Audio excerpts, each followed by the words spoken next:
people. It's Zach Elliott at Feel Free to Argue. How you doing? I did see a couple of things that freaked me out on Democracy Now! Today, but rather than talk about those, I want to talk about something else. Something that's kind of been on my mind and sort of want to get people's input on it because just something I'm curious about. I've had this theory going for a while, and it's related to a couple of things. The size of organizations and this truism that we have in our lives, which seems to work pretty well. That being, power corrupts, and absolute power corrupts absolutely. And unfortunately, this seems to have taken on the position of being something that is so uncontroversial that nobody really thinks about it. And I started thinking about it, trying to figure out, well, how is it that power corrupts? What is the mechanism, so to speak? And I think that it has to do with the relationship between power and how that means that the more power you have, the more the control you have over a large number of people. And it means you get to the point where, if you get powerful enough that you become distanced from the people that you're in charge of, that you have power over, regardless of what kind of statements are made or agreements struck about your relationship. I think just the sheer fact that you are separated from these people diminishes your capacity for empathy.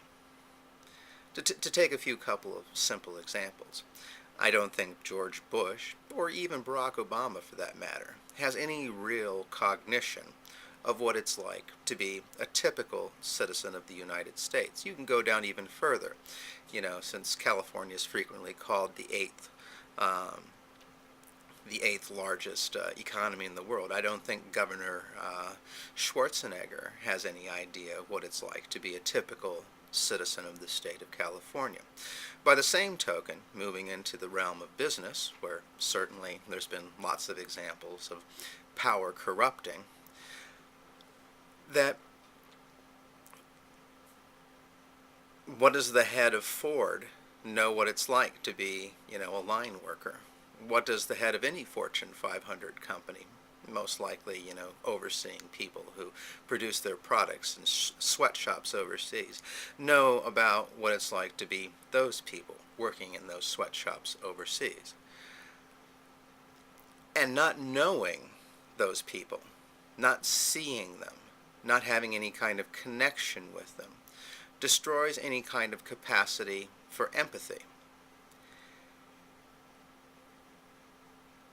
Also, you have no real connection to the consequences anymore of your decisions.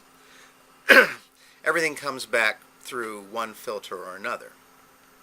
Barack Obama makes a decision. It chains out into the economy, and then advisors come back and tell him what it means. 100,000 people are out of work. 100,000 people got work. 50,000 people, are now without health insurance or with health insurance. But the point is, these are aggregate numbers. They're not individual stories. They're not real people. And I think there's a very big difference between understanding anything in a distant academic, intellectual sense and the visceral experience of having lived it. Or, as Stalin said, one death is a tragedy, a million a statistic. And so, I think we need to be very, very suspicious of all large structures.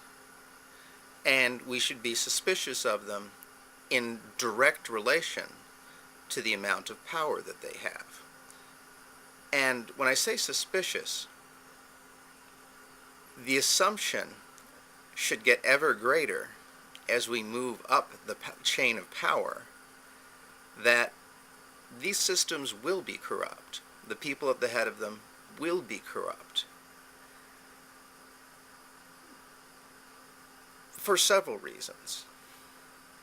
I mean, certainly one of the commonest ones is that, people who want to take control and lord it over other people are generally not some of the more pleasant people you're likely to find.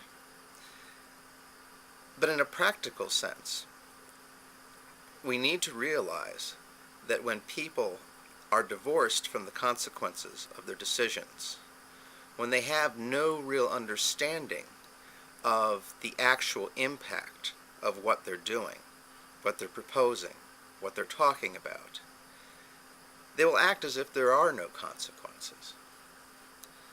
This is why, these financial parasites can come in front of Congress and talk as if they actually care about the American people. Maybe they even believe it. But I would say they have no idea of what it's like to be someone facing foreclosure.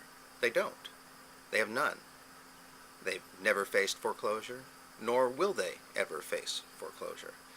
Unless, of course, we get much more serious about punishing them than we have so far. I'm not holding my breath. But we should always have the assumption about our government, about any other government, about any large corporation, about any large organization whatsoever, that it is very susceptible to corruption, that this is more likely than not. And this is because of a lack of understanding and a lack of empathy. And these are the things that I think actually fuel responsible behavior in our society. Big structures work against both of these things and therefore cause the problem. And so I think what we need to do is always be thinking about how to break things into smaller pieces. Unfortunately, in many cases right now, we seem to be moving in precisely the opposite direction.